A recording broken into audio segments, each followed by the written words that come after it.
d'un budget d'austérité dans un contexte de nouvelles attaques du gouvernement contre les classes populaires pour satisfaire encore plus le MEDEF et les actionnaires insatiables.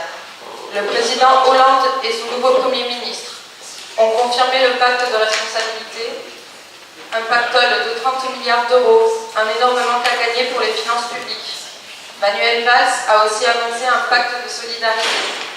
Il ne faut pas manquer de cynisme pour appeler solidarité la diminution des cotisations sociales, ce qui représente un nouveau mauvais coup contre la protection sociale. Quant aux 50 milliards d'économies sur les budgets publics, ils sont confirmés.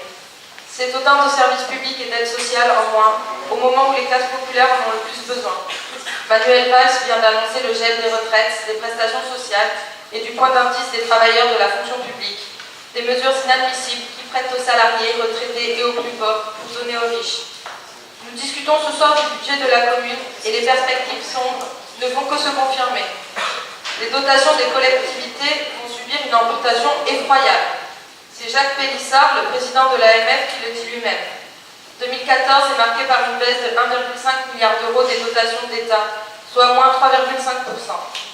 En 2015, la baisse va atteindre 4,5 milliards d'euros et elle va s'accentuer de 3 milliards d'euros chaque année jusqu'en 2017. Au total, la diminution de la DGF atteindra 10,5 milliards, chiffre confirmé par Valls lui-même à l'Assemblée nationale.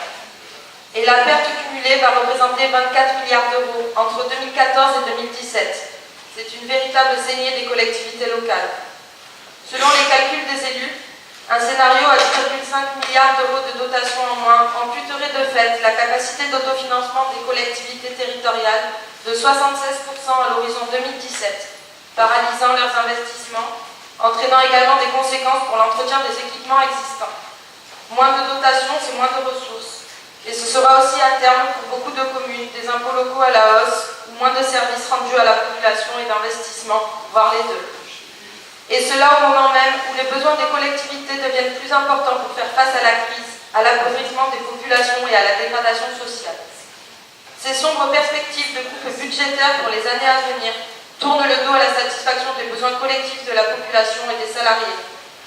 Mais il faut aussi y ajouter une absence de volonté d'agir pour une autre répartition des richesses et la réduction des inégalités.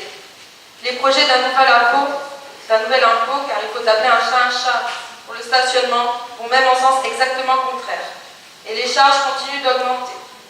Les nouveaux rythmes scolaires ne doivent pas être une charge supplémentaire pour les communes.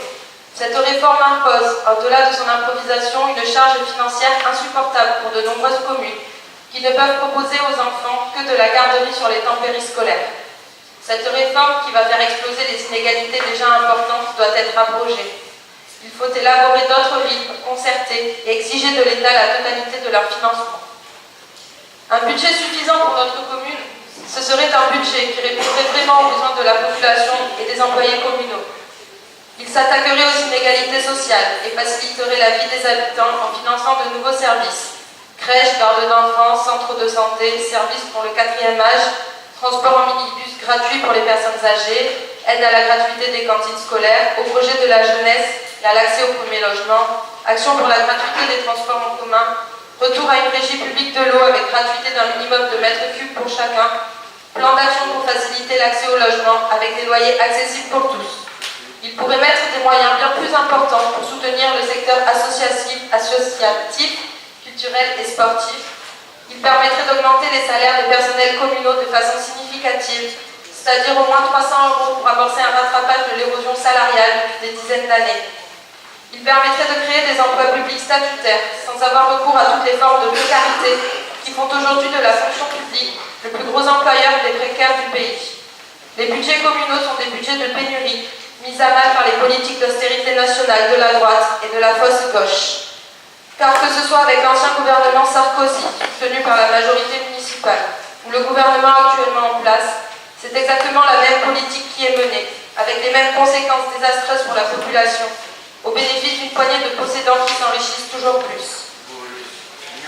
Non, c'est pas fini encore. Je suis désolée d'être là.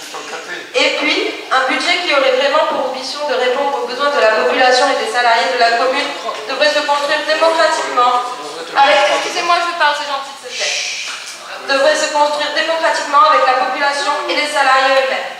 Vous dites souvent qu'on ne peut pas changer les politiques nationales à notre niveau. Je pense que dire cela, c'est renoncer. C'est s'adapter aux logiques néolibérales qui sont imposées depuis des années par tous les gouvernements de droite et de gauche qui se succèdent. La vraie gauche pour talent pense au contraire qu'il est urgent d'engager une dynamique de rupture radicale avec les politiques libérales d'austérité pour sortir de la crise et établir un budget qui réponde aux besoins et aux attentes de la population. Ça y est, au grand soulagement de certains, j'ai terminé.